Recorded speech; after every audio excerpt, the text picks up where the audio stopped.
ஏற்கனவே எத்தனை வருஷத்துக்கு முன்னாடி இருந்துச்சு நீங்கள் கல்? 8 வருஷம். அப்போ எத்தனை நாள் எடுத்தீங்க மருந்து? ஒரே டைம் தான் சார் கொடுத்தீங்க. ஒரு டைம்லேயே வந்துச்சு. ஒரே தடவையில் கல் வெளியே? சரி சரி. அப்போ கல் சைஸ் வந்து சின்னதாக இருந்துருக்கும். அதனால ஒரு டைம் நீங்கள் கொடுத்த மருந்துலேயே சுத்தமாக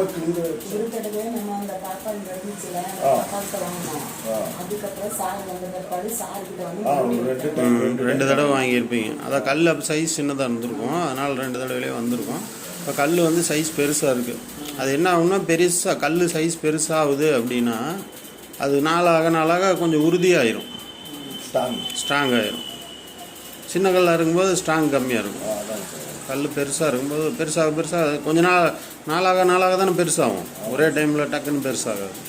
அப்படிங்கிறப்ப சரியாக போயிடும், ஒன்றும் பிரச்சனை இல்லை. 8 வருஷத்துக்கு முன்னாடி வந்தது பாருங்க. இப்போ இவ்வளோ நாள் வராமையே தானே இருந்திருக்கு.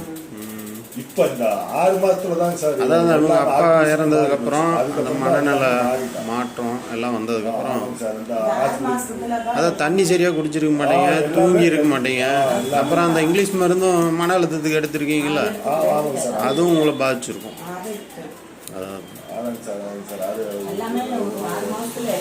எல்லாமே இந்த 6 மாதத்துல தான் சார். சரியா போயிடும், பயப்படாது. தூக்கங்கிறது மட்டும் எப்பயுமே செஞ்சுட்டு இருக்கிறது. மன அழுத்தம் வந்த ஒரு பாடு இன்னும் தூக்கம் நிறைய அதிகமா கெட்டு போச்சு. அப்பயும் இந்த சாமி தூக்கமும் இல்லை. விடியத்தான் 4 மணிக்கு எந்திரிச்சுக்குவாங்க அப்பயும். அதனால கொஞ்சம் இனிமேல் தூக்கமும் நல்லா வரும். நீங்கள் இப்போ இன்னும் அந்த மன அழுத்தத்துக்கு அந்த மாதிரி இல்லைங்க சார். இப்போ நார்மலாக ஆகிட்டாங்க. இப்போ அதெல்லாம் நார்மல் ஆகிட்டாங்க. தூக்கம் மட்டும் இப்போ கொஞ்சம் 4 மணிக்கு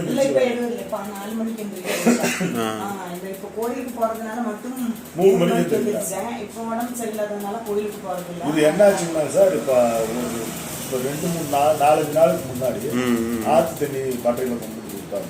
வாசமாக இருக்குன்னு பொழுதுக்கு தண்ணி குடிக்கவே. இப்போ 2-3 நாளா தண்ணி சரியா குடிக்கல. இந்த குளோரின் போட்டிருந்தாங்க. இல்லை, கல் உள்ளே இருந்துருக்குது. ஆனால் நீங்கள் தண்ணி குடிச்சிக்கிட்டு இருந்ததுனால வலி தெரியாமல் இருந்துருக்குது. இப்போ தண்ணி குடிக்கலன்னு டக்குன்னு வருது, வலி வருது. ஒரு கேன் வாட்டர் தான் ஒன்று வாங்கி குடிச்சிருக்கலாம். இல்லை, தண்ணி நல்லா இல்லைன்னா குடிக்க முடியாதுங்க. நீங்கள் கேன் வாட்டர்னு ஒரு 30 ரூபா தானே, இதுக்கு 1200 ரூபா, இப்போ இதுக்கு 1600 ரூபா. இந்த செலவுலாம் இருக்குது. அதில்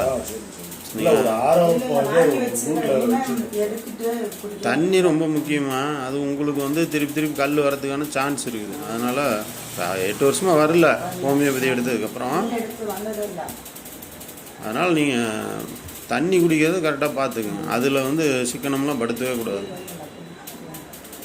ஃபுல்லாக தண்ணி குடிப்போங்க, குடிச்சிட்டு தான் இருந்தாங்க. இப்போ சமீப காலம் ஒரு 6 மாத காலத்துல தான் எல்லாம் சரியா பார்த்துக்கோங்க சார்.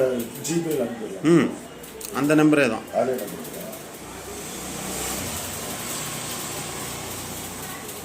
ஆன்லைன் கன்சல்டேஷன் உண்டு. மருந்துகள் கொரியரில் அனுப்பப்படும். தொடர்புக்கு 9842759569 9842755685.